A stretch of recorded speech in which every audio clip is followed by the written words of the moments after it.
Shalom, shalom, mes femmes, connecte-toi, femme, connecte-toi. Qu'est-ce que tu attends? Connecte-toi à Jésus. Si tu es connecté, tu vas vivre le merveille de Dieu dans ta vie. Il est grand temps de te connecter. J'aimerais bien te dire que une femme connectée doit savoir que pendant ces moments difficiles, pendant ces épreuves, pendant ces moments de souffrance, l'Éternel de les armées va susciter des personnes connectées afin de pouvoir intercéder à sa faveur. Je vais prendre, bien aimé, l'exemple de Lazare, l'histoire que nous connaissons tous. Lazare était décédé et Jésus-Christ se présentait 4 jours après l'enterrement. Sauf que ses deux sœurs, Marie et Marthe, qui étaient désespérées, et Marthe qui dit à Jésus, « Jésus, tu es venu, mais sauf que notre frère, ça fait 4 jours, il est décomposé sûrement, il pue déjà. » Et Jésus qui dit à Marthe dans le livre de Jean 11, 40, « Marthe, n'étais-je pas dit que si tu crois, tu verras la gloire de Dieu ?» Ce que j'ai compris dans l'histoire, bien-aimé, que pendant nos épreuves, pendant nos douleurs, nos souffrances, notre entourage doit avoir la foi, doit être déterminé. Je vais donner mon témoignage. Un jour, j'avais fait une crise, j'ai été amenée aux urgences, mais sauf que la situation était compliquée. Il fallait que je sois transférée dans un autre hôpital, chose qui était faite. J'arrive sur place, on me demande de me doucher et je fais la douche. Du coup, je me suis mis en tenue de bloc et la direction était le bloc opératoire. Par la grâce de Dieu, tout s'était bien passé malgré que la situation était compliquée.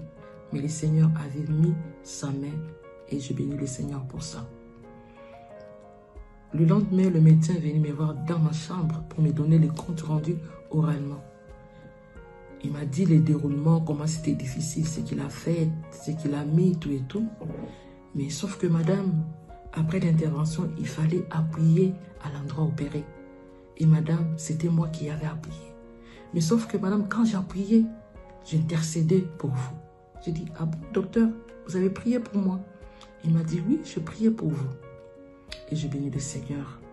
J'ai compris que pendant ces moments, j'étais faible, j'étais dans la faiblesse. J'étais inconsciente, sous l'anesthésie. J'avais plus la force de prier. Je ne savais plus rien. Mais le Seigneur, par son amour, il a touché le cœur du médecin lui-même d'intercéder à ma faveur. Et en même temps, mon mari avec des enfants, comme ils étaient rentrés, ils priaient aussi à cette heure-là. Et 2 jours après, j'ai appelé l'une de mes fillettes pour lui dire que j'ai été opérée. Elle m'a demandé le jour et l'heure. Je lui ai dit, elle a commencé à crier, « Non, maman !» Parce qu'à ce moment-là, le Seigneur m'avait mis à cœur de prier pour toi. Alors, on a prié vraiment pour toi en ce moment-là.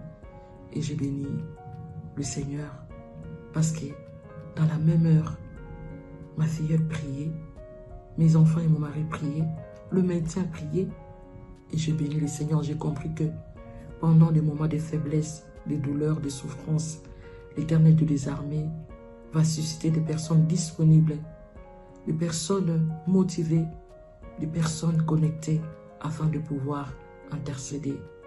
Que le Seigneur soit loué. Femme, connecte-toi. Tu verras la main de Dieu dans ta vie. Jésus-Christ est vivant réellement.